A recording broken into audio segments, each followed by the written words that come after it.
Otoño seco, viene un invierno que se pronostica seco. ¿Cómo lo enfrenta una empresa como Aguas Andinas? Este problema que es producto, obviamente, del cambio climático, eso es objetivo. Guillermo Pickering. Muchas gracias por la invitación, de nuevo lo reitero. Bueno, yo creo que lo primero es entender que este no es un fenómeno ocasional. Llevamos 9 años de sequía. Y además las proyecciones hacia adelante, con las restricciones que este tipo de proyecciones pueden tener, nos indican que los efectos del cambio climático llegaron para quedarse. Y el cambio climático es un fenómeno permanente y estructural, no circunstancial. Y por lo tanto los problemas estructurales se tienen que enfrentar con soluciones de largo plazo y no con soluciones de corto plazo. Eso no significa que para la emergencia, para la situación de sequía de este año, nosotros no estemos tomando todas las medidas necesarias para abastecer a la población de agua potable. ¿Qué medidas se toman en lo inmediato? Porque se asegura que el consumo humano no está en riesgo, pero como ha habido aluviones, ha llovido muy bajo de la isoterma cero, muy arriba, perdón, de la isoterma, entonces va arrastrando sedimento y todo. Entonces a veces queda la planta de purificación que está ahí en las Vizcachas llena de barro. Entonces, ¿cómo se va a enfrentar aquello? Otro tipo de estanques, otras fórmulas. Es que son dos temas. Uno, la escasez de recursos hídricos, claro, la reducción de los recursos hídricos, y otra es la forma como enfrentamos otro de los fenómenos del cambio climático, que son lluvias precordilleranas que generan turbidades, que hacen imposible la producción de agua potable. La responsable de los cortes. Los cortes que tuvieron lugar en el año pasado y en el año antepasado. Quiero decir que hemos tenido que cortar el agua en el pasado en un par de oportunidades y hemos tenido más de 28 episodios de ese tipo que los hemos gestionado y donde no ha habido corte de agua. Ahora, eso requiere dos cosas. Estoy hablando simplemente de las turbidades. Agua arriba, como decimos nosotros, agua arriba, nuestra planta de producción. Requiere infraestructura y requiere gestión. En lo que a infraestructura se refiere, está en construcción los embalses de Pirque, que es 1,5 millones de metros cúbicos, que nos va a permitir tener 34 horas de autonomía en caso de que se produzcan estas lluvias y turbidades y no tengamos que desconectar del río Maipo. 34 horas, que es más que cualquier capital europea e incluso que ciudades grandes en Estados Unidos. Hoy día tenemos 9 horas. Hemos aumentado a 11 horas con la construcción de 9 estanques enormes y con 11 pozos adicionales que son importantes para aumentar la cantidad de recursos hídricos. Perdona, cuando estoy hablando, pero son 11 horas en que tenemos agua, aunque ustedes tengan problemas estemos desconectados arriba del río. Eso es. Y vamos a pasar a 34 horas. Ahora, esos estanques de Pirque son 1,5 millones de metros cúbicos. Para que la gente se haga una idea, el Parque O'Higgins entero inundado. Son 70 hectáreas inundadas. Esos son 120 millones de dólares de inversión. Y los 9 estanques a los que hice referencia, más los 11 pozos, son 15.000 millones de pesos de inversión. Eso es por una parte, es lo más visible. Pero la otra parte es la gestión de estos episodios, de estas emergencias. En eso hemos establecido un nivel de coordinación muy potente con la ONEMI, hemos uniformado la terminología, que antes cada servicio tenía su propia terminología, hoy día tenemos una terminología común, hay requisitos objetivos para pasar de un estado al otro. Voy a poner un ejemplo que es re importante para que la gente lo entienda. Si hay un pronóstico meteorológico de determinadas lluvias, con determinada intensidad, y al mismo tiempo existe temperaturas que hacen suponer que la isoterma va a ser muy alta, entonces tenemos que pasar de estado. Al pasar de estado puede ocurrir que nuevamente vuelvan a mejorar las condiciones climatológicas, pero la gente ya está advertida. Y hemos preferido advertirle a la gente con oportunidad y tener que después decir, bueno, la emergencia no tuvo lugar porque mejoraron las condiciones meteorológicas, a esperar a última hora a ver si es que cambian o no. Y eso es parte de los convenios que hemos establecido con la ONEMI y con 31 municipios que tenemos acuerdos para abordar las situaciones de emergencia.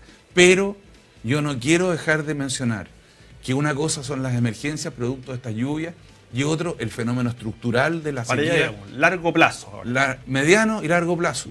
Pero ojo, porque desde la región del Libertador Bernardo O'Higgins hasta Arica y Parinacota, desde hace muchos años que estamos bajo presión de recursos hídricos. Si uno saca el promedio de Chile, si mete los ríos del sur de Chile, el río Báquer, etcétera, etcétera, bueno, uno llega a un promedio razonable, incluso mejor que otros países en cuanto a disponibilidad de recursos hídricos. Pero ese promedio es erróneo, porque el agua no se distribuye de manera homogénea en el territorio.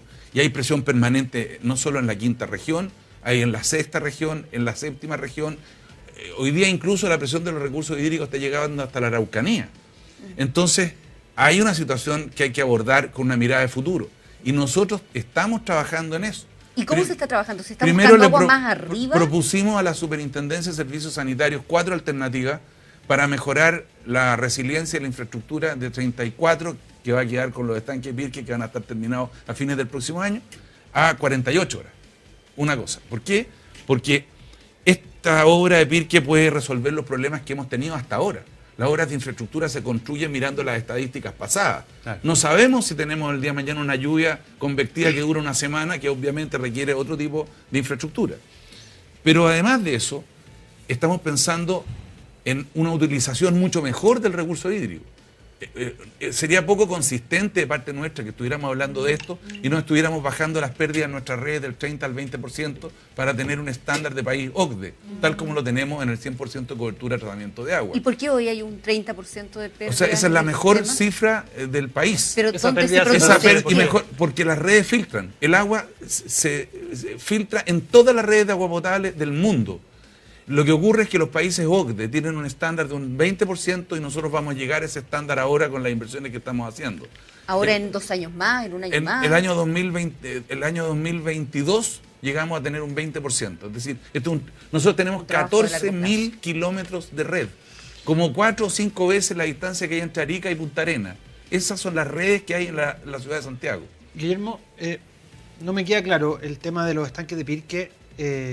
No está todavía operativo, entiendo. No, pero está en construcción. Ok, del año pasado hasta hoy día, ¿la situación es la misma?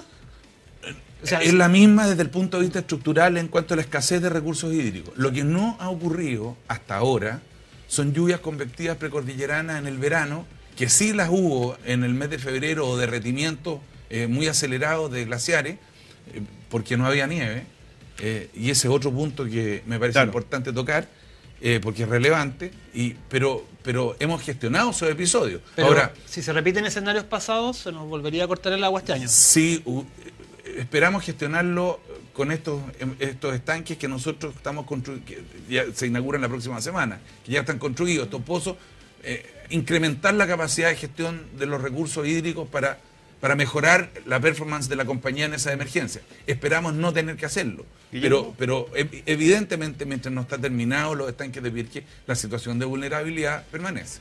Se construyen los estanques, las plantas purificadoras, pero estamos hablando aquí como a nivel del suelo. Hay fórmulas, y también hay nieves que se están derritiendo muy rápido, de ir a buscar agua más arriba en la montaña o ya en el fondo con el sol. Con el cambio climático mismo, los aumentos de las temperaturas, ¿está quedando menos nieve año a año o dura menos la nieve? ¿Cuál es el diagnóstico que hay al respecto? Primero es importante tener en claro cuál es la distribución de los usos. Si uno le pregunta a una persona en la calle cuánto cree que ocupa el agua potable de los recursos hídricos totales, la gente piensa que es la mayoría del agua. Y resulta que el agua potable es solo un 6% de los recursos hídricos. Tampoco. La agricultura el 75%. La minería el 8%. Estoy hablando de un promedio nacional. Porque en Copiapó probablemente el agua potable puede ser un 20%, pero nunca pasa de ese porcentaje. ¿Y en la región metropolitana? En la región metropolitana debe ser el 10 aproximadamente. Igual es poco. Igual es poco. Entonces, todos los actores, todos los usuarios tenemos que hacer un esfuerzo por gestionar estos recursos de manera eficiente.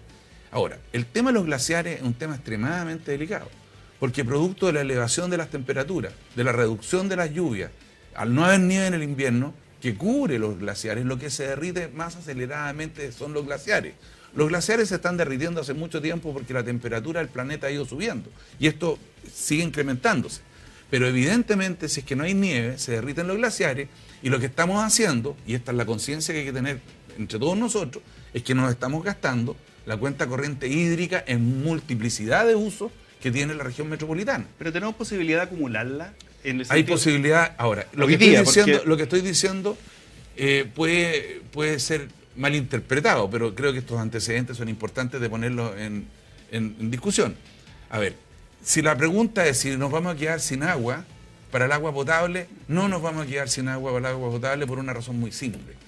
Porque hay ciudades que se han quedado sin agua para el agua potable, como Ciudad del Cabo, por ejemplo, o como Brasilia, o como países como Bolivia, por ejemplo. No lo vamos a hacer, no vamos a pasar esa situación porque nosotros estamos actuando oportunamente, porque vamos a hacer todas las inversiones necesarias para asegurar la resiliencia de nuestra infraestructura, porque vamos a gestionar los recursos hídricos de manera eficiente, porque vamos a meter tecnología de punta en el mundo y porque estamos pensando en agregar recursos al sistema de una manera totalmente innovadora, pero con una tecnología probada en el mundo.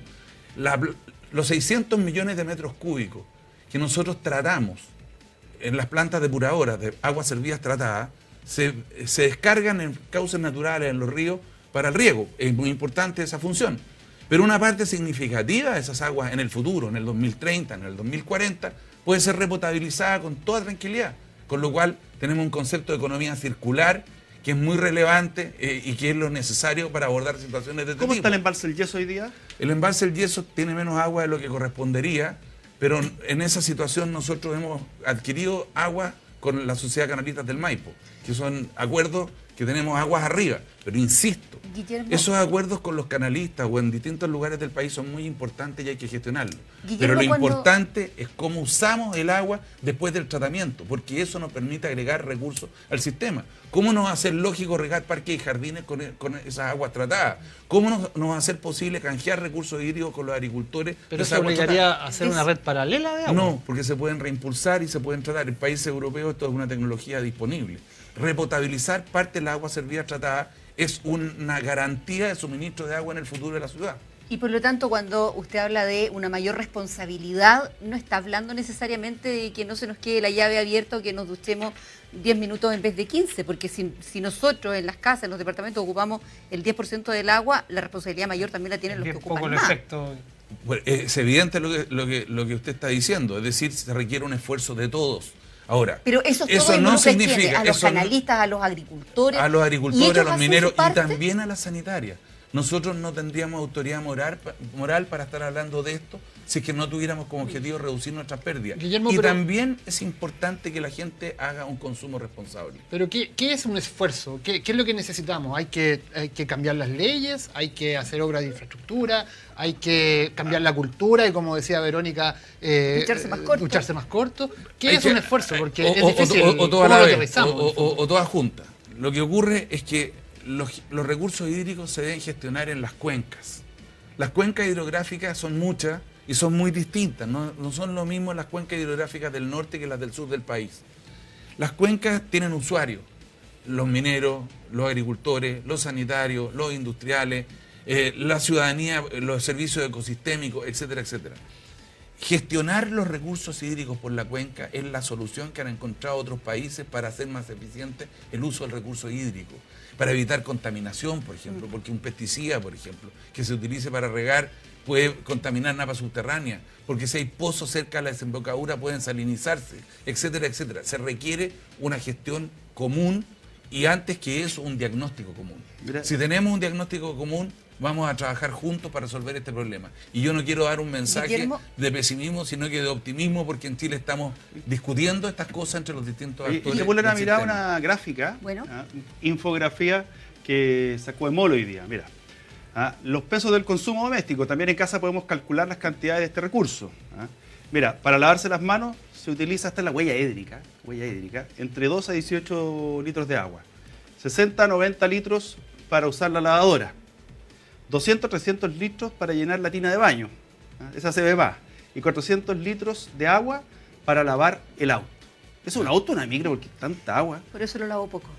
Que no me miren. Ahora, eso a nosotros no nos suena tan claro, pero la gente que es mucha, que vive en regiones y que tiene que comprar agua y tiene estanques en la casa, tienen clarísimo cuánto es lo que consumen en una semana, en 4 días, en un día. La gente de la costa central, por ejemplo, en los sectores donde todavía no hay agua, agua potable. Pero sí, que son muchos. Pero sí hay una cuestión relevante.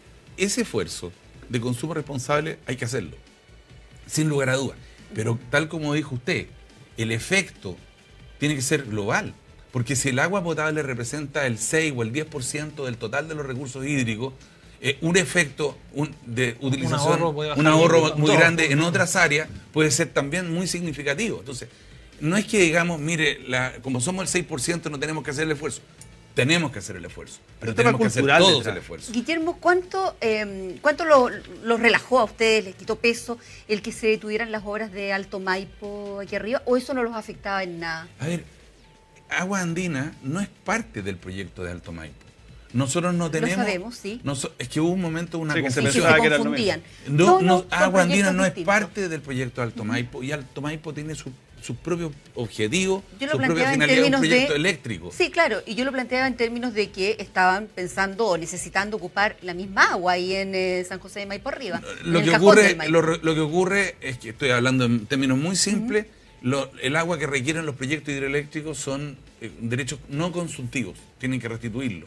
En cambio, los derechos de agua que ocupan las sanitarias son consultivos porque la gente los consume. No se restituyen a un punto determinado como los derechos no consultivos. El agua les iba a llegar igual. Por lo tanto, no les afectaba nada el proyecto Alto Maipo a ustedes. A ver, no es que nada, porque toda la discusión pública que ha habido sobre este tema y sobre los proyectos de infraestructura generaron para la compañía un problema de reputación porque la gente creyó que nosotros teníamos que ver con el proyecto. Lo que nosotros tenemos con Alto Maipo es un contrato por el cual, cuando nosotros necesitemos derechos de agua en el embalse El Yeso, derechos que en su minuto fueron discutidos, son indubitados y se destinan primero que nada al agua potable. Ese es el objeto de ese contrato y no hay ninguna otra relación con el proyecto Alto Maipo. Lo que no estoy diciendo que lo apoye ni que no lo apoye. Esa es otra discusión. Sino todo lo contrario. ¿Cómo podemos contarle a las generaciones más chiquititas? ¿Usted tiene hijos? Tengo 5. 5. ¿Ah? ¿Y el menor cuánto tiene? 15. 15. ¿Cómo le puede contar cómo viene el futuro en términos de lo que es el cambio climático que lo vamos a vivir diariamente? ¿En qué lo vamos a ir notando? No solamente con las medidas que podemos tomar domésticamente, sino que cuál va a ser el panorama que vamos a tener hasta en el paisaje con este cambio climático. Pongamos encima de la mesa los recursos que utilizamos. Para poner el ejemplo de la sanitaria. Nosotros ocupamos un recurso que es el agua. Ocupamos energía y producimos residuos. Residuos que son importantes. Los residuos son los lodos que quedan después del tratamiento de las aguas para transformarlas en aguas para riego. Nosotros, bajo el concepto de economía circular, y lo digo pensando en mi hijo, porque sí, pensando en reutilizar los productos de los procesos industriales en nuevos insumos, estamos haciendo una contribución al medio ambiente significativo. ¿Se puede sacar gas? Por supuesto. De hecho, nosotros hoy día, parte importante de nuestras operaciones, la energía que necesitamos la producimos nosotros mismos. Pero nuestro objetivo como empresa es ser totalmente autosuficiente desde el punto de vista energético. Tenemos una flota de 1000 vehículos que queremos que sean enteros alimentados con energía que nosotros produzcamos. Pero hay un tema más importante aún, aparte de la reutilización del agua, su repotabilización o el uso eficiente de la energía, que son los lodos de las plantas de tratamiento. Aquí hay una cuestión que es insólita. Cuando uno habla de residuos, la política de hecho que existe de residuos en el país es que se amplíe la vida útil de los vertederos. Cosa que es importante, porque si no se amplía, no hay donde descargar las basuras y los residuos. Pero junto con eso, hay que tener una política de reducción o eliminación de residuos. Y nosotros tenemos un proyecto a través del secado térmico de reducir completamente los residuos de las plantas de tratamiento a cero. Cero residuos, 100% autosuficiencia energética. Bueno, en un plazo que no es tan largo, pueden ser 4 o 5 años. Ahora, todo dependerá de las reglas del juego que se fijen para estos efectos, porque es muy importante entender que eso es un cambio de concepto que no solamente gestiona recursos hídricos, sino también energía y residuos. Pero el aporte medioambiental que podemos hacer, teniendo una flota de 1000 vehículos con nuestra propia energía, con gas, por ejemplo, o eléctrico, o tener cero huella de carbono, cero residuos, y tener reutilización de los recursos hídricos que tratamos y después repotabilizarlos, es una discusión que este país tiene que tener, porque es importante, porque abarca muchos efectos, pero es una discusión ineludible y a mí me gustaría que mis hijos estuvieran interesados en esa discusión porque les afecta directamente su calidad de vida presente y futura. Guillermo, sí. En comparación con el resto del mundo, ¿cómo estamos nosotros en cuanto a tecnología, en cuanto a cultura, en cuanto a lo que podemos esperar a los años que vienen? Yo voy a parecer un poco chauvinista con esto, pero es que es la verdad. Nosotros nos medimos muchas veces con los países de la OCDE. El único gráfico donde Chile es primero, no es segundo, no es tercero, no es cuarto, es primero, es que tenemos 100% de cobertura de tratamiento de agua servida en zonas urbanas. No lo tiene ningún otro país de la OCDE en la dimensión que lo tenemos nosotros. No lo tiene Estados Unidos, no lo tiene España, Francia está llegando a ese porcentaje, Alemania también llegó, pero nosotros tenemos una cobertura del 100% de tratamiento de agua servida. Y junto con eso lo hacemos con la tarifa más baja de los países de la OCDE, lo cual es una demostración de cómo funciona nuestro sistema regulatorio. Muchas veces criticado y muchas veces incomprendido. Bueno, ¿cómo estamos?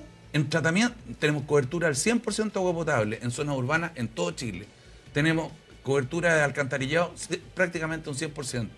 100% de tratamiento de agua servida y además incorporando tecnología de punta que me encantaría que las vieran en nuestras biofactorías, que ya no son plantas de tratamiento, biofactorías por lo que dije de energía y por lo que dije de residuos, La Farfana y Trébal Mapocho. Son tecnologías a escala mundial, de la mejor tecnología que hay en el mundo y de la cual estamos profundamente orgullosos. Laberito tiene una pregunta antes de irnos. Muy cortito, ¿alguna posibilidad de que el agua sea más blanda en Santiago y que no tengamos que cambiar los hervidores cada 6 meses porque se nos llenan de sarro o ninguna?